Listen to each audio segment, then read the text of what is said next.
আসসালামু আলাইকুম। আবার একটা ভিডিও নিয়ে হাজির হয়ে গেলাম আপনাদের সামনে। এখানে আমি আজকে কিছু কাঁঠালের বিচি নিয়েছি, আর দেখেন কাঁঠাল বিচিগুলো খুবই সুন্দরভাবে পরিষ্কার করে নিয়েছি।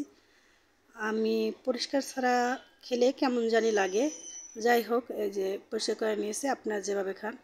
এখানে নিয়েছি একটা 5 লিটার পানির বোতলের মুখ্য, এই যে দেখতেই পাচ্ছেন। এই মুখ্যটা একটা কার্যকরী জিনিস। এই যে দেখেন, এটা দিয়ে আজকে আমি এভাবে কাঁঠালের বিচিগুলো কুচিয়ে নেব, তাহলে আর হাত কাটার রিস্কটা থাকবে না। এই যে দেখেন, মাশাআল্লাহ দারুণ একটা আইডিয়া। এভাবে কাটলে আপনি দ্রুত কাটতে পারবেন এবং হাতের কাটার ভয় থাকবে না আর কি।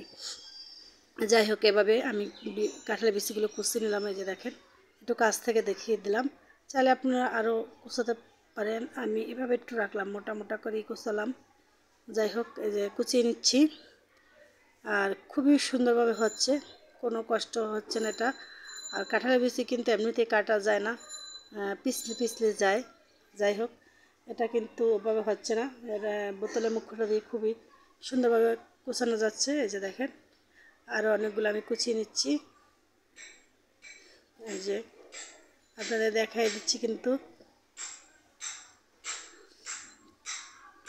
এই যে দেখেন, খুবই সুন্দরভাবে, এই যে একদম কাছ থেকে একটু দেখাবার চেষ্টা করলাম। দেখেন এই যে, আর খুবই সুন্দরভাবে হয়েছে। এই যে দেখাই দিলাম আপনাদের। এখন আমি সেম প্রসেসে আরও অনেকগুলো এভাবে কুচিয়ে নিব, সবগুলো বিচি আমি কুচিয়ে নিব।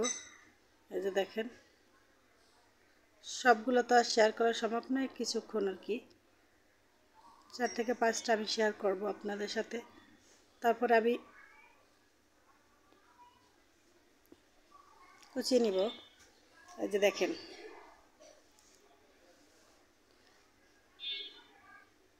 কাঁঠালের বিচিগুলো এমনিতেই শক্ত থাকে, আর কাটা ধরলে ছিটে দূরে দূরে চলে যায়, আর তখনই হাতটা কেটে যায়। এজন্য এভাবে একটা কার্যকরী উপায় নিয়ে আসলাম। এভাবে আপনি কাটতে পারবেন, আপনার হাত কাটার কোনো ভয় থাকবে না ইনশাল্লাহ। এই যে দেখেন, সবগুলো কাঁঠালের বিচি আমি একই প্রসেসে কেটে নিলাম। এই যে পেঁয়াজ নিয়েছি, কাঁচামরিচ নিয়েছি। এখন আমি এগুলো ভাজি করব, রান্না না, এগুলো ভাজি করব। চুলো একটা কড়াই বসে দিচ্ছি, কড়াইয়ের ভিতরে কিছু সয়াবিন তেল দিয়ে দিলাম ভাজি করার জন্য। তেলটা গরম হয়ে গিয়েছে, এখন এর ভিতরে কিছু পেঁয়াজ কুচানো দিয়ে দিলাম। এই যে দেখতেই পাচ্ছেন যে পেঁয়াজগুলো কুচিয়ে রাখছিলাম, ওই পেঁয়াজগুলো দিয়ে এখন নেড়েছে একটু ভাজা ভাজা করে দিচ্ছি। যখন এভাবে হবে একটু লালচা হালকা, তখনই আমি এই যে কাঁঠালের বিচিগুলো দিয়ে দিলাম ঢেলে, দিয়ে আর সাথে কাঁচামরিচ আর লবণ আর সামান্য একটু হলুদের গুঁড়া দিয়ে সুন্দর করে নেড়েচেড়ে এখন আমি ঢাকনা দিয়ে ঢেকে দেবো কিছুক্ষণের জন্য। এই যে কিছুক্ষণ পর আসলাম, দেখেন একদম সেদ্ধ হয়ে গিয়েছে। আর মাঝখানে একবার আমি নেড়ে দিয়েছিলাম, ওটা আর কি উঠাইনি।